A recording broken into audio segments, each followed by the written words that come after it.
Hi hello ನಮಸ್ಕಾರ ವೀಕ್ಷಕರೇ, ಹೇಗಿದ್ದೀರಿ? ಎಲ್ಲರೂ ಚೆನ್ನಾಗಿದ್ದೀರಾ ಅನ್ಕೋತೀನಿ. ಇವತ್ತಿನವಾಗಿ ನಿಮ್ಮ ಕನ್ನಡ ಆರ್ಮಿ ಫ್ಯಾಮಿಲಿ ಕಡೆಯಿಂದ ಎಲ್ಲರಿಗೂ ಸ್ವಾಗತ. ಇವತ್ತು ಸಿಂಪಲ್ಲಾಗಿ ಪಾಲಕ್ ಪಪ್ಪು ಹೇಗೆ ಮಾಡೋದು ಅಂತ ನೋಡ್ಕೊಳ್ಳೋಣ.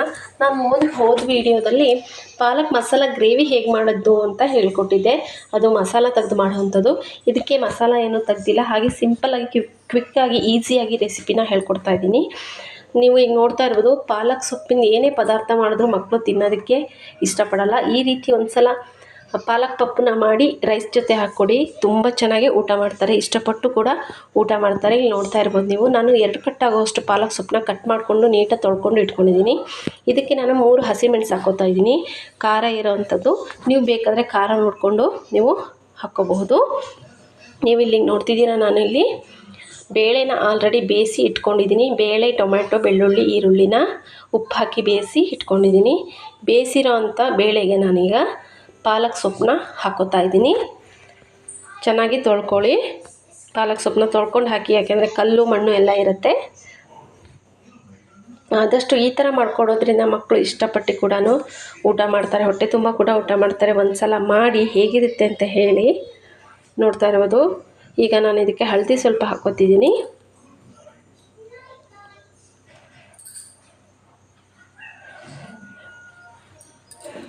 ಈಗ ಹಳದಿ ಹಾಕ್ಕೊಂಡ್ಮೇಲೆ ನಾನು ಸ್ವಲ್ಪ ಮನೇಲಿ ತಯಾರಿಸಿರೋವಂಥ ಸಾಂಬಾರು ಪುಡಿ, ಇದು ಎಲ್ಲದಕ್ಕೂ ಯೂಸ್ ಆಗುತ್ತೆ. ಇಂಥ ಅಡುಗೆಗೆ ಯೂಸ್ ಆಗಲ್ಲ ಅಂತಲ್ಲ, ಎಲ್ಲದಕ್ಕೂ ಸಾಂಬಾರು ಪುಡಿ ಯೂಸ್ ಆಗುತ್ತೆ. ನೀವು ಸಾಂಬಾರು ಪುಡಿ ರೆಸಿಪಿ ಬೇಕು ಅಂದರೆ ನನ್ನ ಚಾನಲ್ಗೆ ಹೋಗಿ ಅಲ್ಲಿ ನೋಡ್ಕೋಬೋದು ಸಾಂಬಾರು ಪುಡಿ ರೆಸಿಪಿ. ನಾನಿಲ್ಲಿ ಹಸಿಮೆಣಸು ಹಾಕ್ಕೊಂಡಿದ್ದು, ಸ್ವಲ್ಪ ಅಚ್ಚ ಖಾರದ ಪುಡಿ ಹಾಕ್ಕೋತಿದ್ದೀನಿ, ಸ್ವಲ್ಪ ಕಲ್ಲರಿಗಷ್ಟೇ. ನೀವು ನೋಡ್ತಾ ಇದ್ದೀರಿ. ಈಗ ನಾನು ಇದನ್ನು ಕ್ಲೋಸ್ ಮಾಡ್ತಿದ್ದೀನಿ ಲಿಡ್ಡು. ಹುಷಾರು, ಕುಕ್ಕರಲ್ಲಿ ಅಡುಗೆ ಮಾಡುವಾಗ ಆದಷ್ಟು ಕೇರ್ಫುಲ್ಲಾಗಿರಿ. ಮಿಕ್ಸ್ ಮಾಡೋದು ಬೇಡ, ಏನೂ ಬೇಡ, ಹಾಗೆ ಸೀದಾ ಹಾಕಿ ನಾನು ವಿಷಲ್ ಹಾಕಿಸ್ತಾ ಇದ್ದೀನಿ. ಚೆನ್ನಾಗಿದು ಆಗಿರುತ್ತೆ. ಈಗ ನಾನು ಇದನ್ನು 2 ವಿಷಲ್ ಹಾಕಿ ಕೂಗಿಸ್ಕೊತೀನಿ. ನೋಡ್ತಾ ಇರ್ಬೋದು, ವಿಷಲ್ ಆಗ್ತಿದೆ. ಮಕ್ಕಳಂತೂ ಊಟ ಮಾಡೋಕ್ಕೆ ಈಗ ತುಂಬಾ ಹಠ ಮಾಡ್ತಾರೆ. ಹಾಗಾಗಿ ಈ ಥರದೊಂದು ಬೇಳೆ ಮತ್ತು ಪಾಲಕ್ ಹಾಕಿ ಪಪ್ಪು ಮಾಡಿಕೊಡಿ, ತುಂಬಾ ಚೆನ್ನಾಗಿ ಬರುತ್ತೆ, ಟೇಸ್ಟಿಯಾಗಿರುತ್ತೆ. ದೊಡ್ಡವರು ಕೂಡ ಇಷ್ಟಪಟ್ಟು ಊಟ ಮಾಡ್ತಾರೆ. ನೋಡ್ತಾ ಇರ್ಬೋದು, 2 ವಿಷಲ್ ಈಗ ಆಗ್ತಾಯಿದೆ, ಇನ್ನೊಂದು ವಿಷಲ್ ಕೂಡ.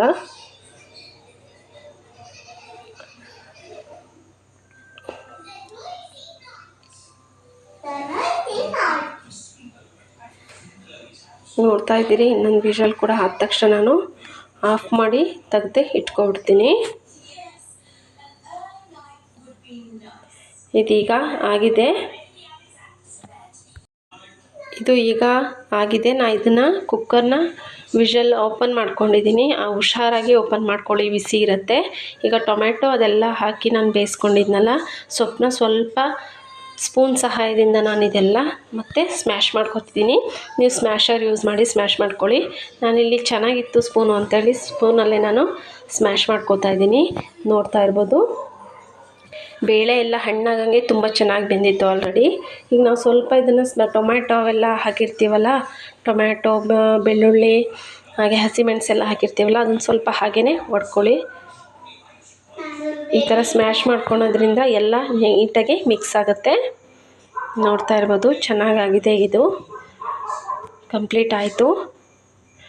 ಈ ಕಡೆ ನಾನೀಗ ಒಂದು ಬಾಣಲಿ ತೊಗೊಂಡಿದ್ದೀನಿ. ಬಾಣಲಿಲಿ ಆಯಿಲ್ ಹಾಕಿ ಬಿಸಿ ಮಾಡಲಿಕ್ಕೆ ಇಟ್ಕೊಂಡಿದ್ದೀನಿ. ಹೀಟ್ ಮಾಡಿಕೊಂಡು ಎಣ್ಣೆನ ಚೆನ್ನಾಗಿ ಹೀಟ್ ಮಾಡ್ಕೊಳ್ಳಿ.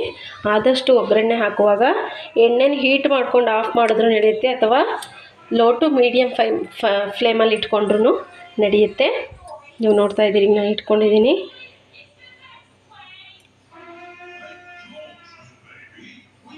ಇದೀಗ ಎಣ್ಣೆ ಚೆನ್ನಾಗಿ ಕಾದಿದೆ. ನಾನು ಇದಕ್ಕೀಗ ಒಗ್ಗರಣೆಗೆ ಹಾಕೋತಿದ್ದೀನಿ. ಜೀರಿಗೆ ಮತ್ತು ಸಾಸಿವೆ, ಬೆಳ್ಳುಳ್ಳಿ ತೊಗೊಂಡಿದ್ದೀನಿ. ಈರುಳ್ಳಿ ತೊಗೊಂಡಿಲ್ಲ, ಯಾಕೆ ಅಂದರೆ ಆಲ್ರೆಡಿ ನಾನು ಬೇಯಿಸ್ಕೊಂಡಿದ್ದೀನಿ ಈರುಳ್ಳಿನ ಬೇಳೆ ಜೊತೆ. ಹಾಗಾಗಿ ಈಗ ನೋಡ್ತಿದ್ದೀರಾ, ನಾನು ಇದೆಲ್ಲ ಹಾಕಿ ನಾನು ಮಿಕ್ಸ್ ಮಾಡ್ತಿದ್ದೀನಿ. ತುಂಬ ಚೆನ್ನಾಗಿ ಟೇಸ್ಟ್ ತುಂಬ ಚೆನ್ನಾಗಿ ಕೊಡುತ್ತೆ. ನೋಡ್ತಿದ್ದೀರಾ ಹೇಗೆ ಬಂದಿದೆ ಅಂತೇಳಿ. ಇದೀಗ ಹೈ ಫ್ಲೇಮಲ್ಲಿ ಇಟ್ಕೊಂಡು ಚೆನ್ನಾಗಿ ಕುದಿಸ್ಕೊಳ್ಳಿ. ಪಪ್ಪು ತುಂಬ ಚೆನ್ನಾಗಿ ಬರುತ್ತೆ, ಪಾಲಕ್ ಪಪ್ಪು. ಮಕ್ಕಳು ಕೂಡ ಇಷ್ಟಪಟ್ಟು ತಿಂತಾರೆ ಹೊಟ್ಟೆ ತುಂಬ. ಮಕ್ಕಳು ಅಲ್ಲ, ದೊಡ್ಡವರು ಕೂಡ. ನೀವು ನೋಡ್ತಾ ಇರ್ಬೋದು, ಚೆನ್ನಾಗಾಗಿದೆ. ಇದು ಚೆನ್ನಾಗಿ ಆಗ್ತಾಯಿದೆ, ಕುದಿ ಬಂದಿದೆ. ಇದು ಒಂದೆರಡು ಬಾಯ್ಲ್ ಆಗೋ ತನಕ ಚೆನ್ನಾಗಿ ಇದು ಮಾಡಿ. ನಿಮಗೆ ಕನ್ಸಿಸ್ಟೆನ್ಸಿ ನೋಡಿಕೊಂಡು ನೀರು ಹಾಕ್ಕೊಳ್ಳಿ. ಇದೆಲ್ಲ ನೀರು ಹಾಕ್ಕೊಂಡೀಗ ನಾನು ಚೆನ್ನಾಗಿ ಕೈ ಆಡಿಕೊಂಡು ಇದನ್ನು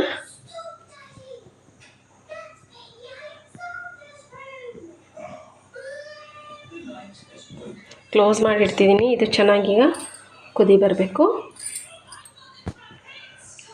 ಇದೀಗ ಚೆನ್ನಾಗಿ ಕುದೀತಿದೆ. ನಾನು ಇದನ್ನು ಓಪನ್ ಮಾಡ್ಕೊತಿದ್ದೀನಿ. 1 ಕುದಿ 2 ಕುದಿ ಬಂದರೆ ಸಾಕು. ನೋಡಿ, ಈಗ ತುಂಬ ಚೆನ್ನಾಗಿ ಬಂದಿದೆ ಪಾಲಕ್ ಪಪ್ಪು. ಮಕ್ಕಳಿಗೆ ಕೂಡ ತುಂಬಾ ಇಷ್ಟ ಆಗುತ್ತೆ. ಅದೇ ರೀತಿ ನನ್ನ ಚಾನಲ್ಗೆ ಯಾರು ಸಬ್ಸ್ಕ್ರೈಬ್ ಮಾಡಿಲ್ಲ, ಪ್ಲೀಸ್ ಸಬ್ಸ್ಕ್ರೈಬ್ ಮಾಡ್ಕೊಳ್ಳಿ. ನಿಮ್ಮೆಲ್ಲರ ಸಪೋರ್ಟ್ ನನಗೆ ಮುಖ್ಯವಾಗಿದೆ. ಅದೇ ರೀತಿ ಈ ರೆಸಿಪಿ ಹೇಗೆ ಬಂತು ಅಂತೇಳಿ ಕಾಮೆಂಟ್ ಸೆಕ್ಷನಲ್ಲಿ ಕಾಮೆಂಟ್ ಹಾಕಿ. ದಯವಿಟ್ಟು ವಿಡಿಯೋನ ಆದಷ್ಟು ಕೊನೆ ತನಕ ನೋಡಿ, ಸ್ಕಿಪ್ ಮಾಡಬೇಡಿ. ಅದೇ ರೀತಿ ವಿಡಿಯೋನ ಕೂಡ ಶೇರ್ ಮಾಡಿ ಅಂತ ಹೇಳ್ತಾ ಇವತ್ತಿನ ವ್ಲಾಗ್ನ ನಾನು ಮುಗಿಸ್ತಾ ಇದ್ದೀನಿ. ಧನ್ಯವಾದಗಳು.